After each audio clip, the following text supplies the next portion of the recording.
Hoy vamos a meternos en una de las mayores ironías de la historia sudamericana, un evento conocido como la paradoja de la victoria. A ver, la pregunta es simple pero increíble. ¿Cómo puede ser que una victoria aplastante contra dos de los imperios más grandes del mundo termine siendo la causa de tu propia caída? Esa es la historia que vamos a desentrañar hoy.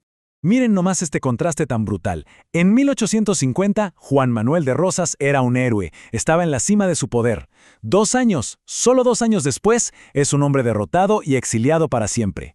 ¿Qué demonios pasó en ese tiempo tan corto? Bueno, vamos a verlo paso a paso. Y es que, increíblemente, la clave para entender por qué cayó está precisamente en su más grande victoria. Para entenderlo todo tenemos que irnos un ratito a la década de 1840. La zona del Río de la Plata era un verdadero polvorín. Guerras civiles en Argentina, la llamada Guerra Grande en Uruguay, un escenario súper complejo que, claro, llamó la atención de las grandes potencias europeas. Y ojo, cuando hablamos de potencias, no hablamos de cualquiera. Estamos hablando de los dos gigantes de la época, el Imperio Británico y Francia. Un punto clave para entender lo que sigue. La Argentina de esa época no era un país unificado como hoy. Era una confederación de provincias.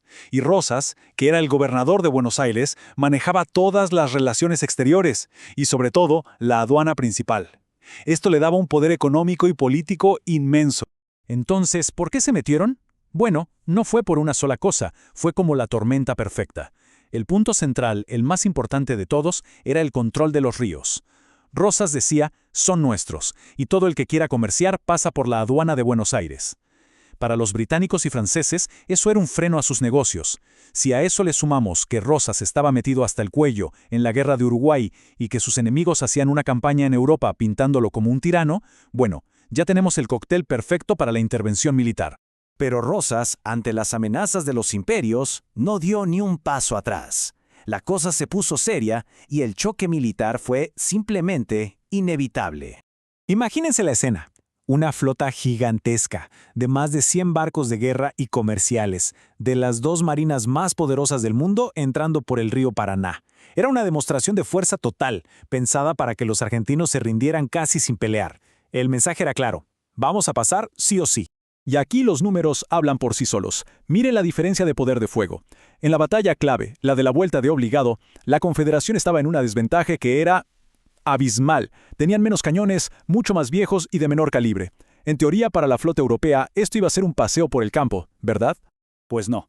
Y aquí es donde la historia se pone buena. Sí, es verdad, los europeos rompieron las defensas y pasaron. Fue una derrota táctica para Rosas. Pero, y este es un gran pero, el costo que pagaron fue altísimo.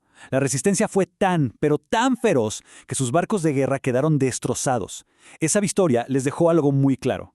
Esta guerra no iba a ser ni rápida ni barata. La noticia de esta defensa increíble resonó por todo el continente. Fíjense que hasta en Brasil, que era un rival de Argentina, la prensa se sacó el sombrero. Rosas había perdido una batalla, sí, pero había ganado una victoria política y moral gigantesca. Se convirtió en el símbolo de la soberanía sudamericana frente a Europa. Al final, pelear le salió tan caro a los europeos que tuvieron que cambiar de planes y sentarse a negociar. Y ahí es donde Rosas realmente brilló. Y el resultado final es de no creer. Después de años de guerra y bloqueo, tanto Gran Bretaña como Francia terminaron firmando tratados que le daban a Rosas exactamente lo que él siempre había pedido. Y lo más importante, reconocían que los ríos internos eran argentinos. O sea, el punto que había empezado toda la guerra. Así que, para 1850, el panorama era este. Rosas había desafiado a los dos imperios más grandes. Y les había ganado. La victoria era total. Pero es justo ahí, en su momento de máximo triunfo, donde sin saberlo, se estaba gestando su propia caída. Y la razón es una consecuencia de la guerra que nadie, absolutamente nadie, vio venir. Ahora sí, atentos porque aquí viene el giro irónico de la trama. La razón por la que ganar se convirtió en el peor negocio para Rosas. A ver, sigamos la lógica. Es una cadena de eventos perfecta. 1. Durante el bloqueo, el puerto de Buenos Aires está cerrado. 2. Esto le abre una oportunidad de oro a otras provincias como Entre Ríos, que estaba gobernada por el general más importante de Rosas, Justo José de Urquiza.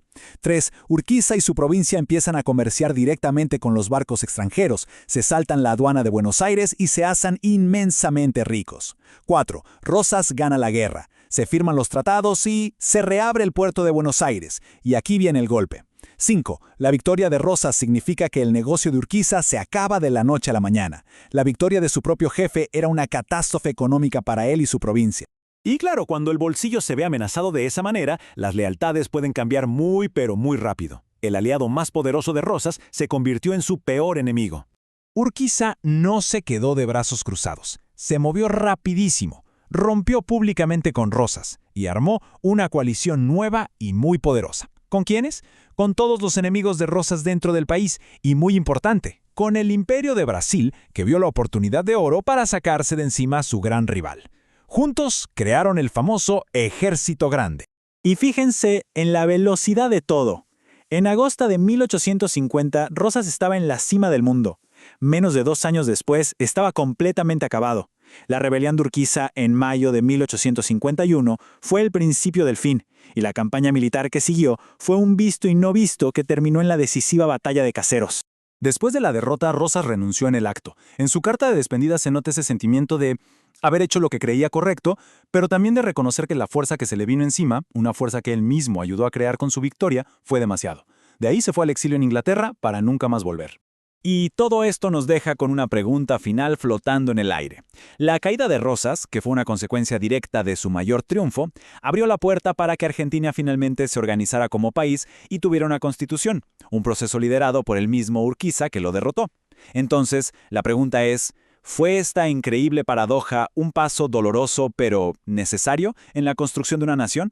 Una de esas preguntas que nos demuestran que, en la historia, una victoria nunca es solamente una victoria.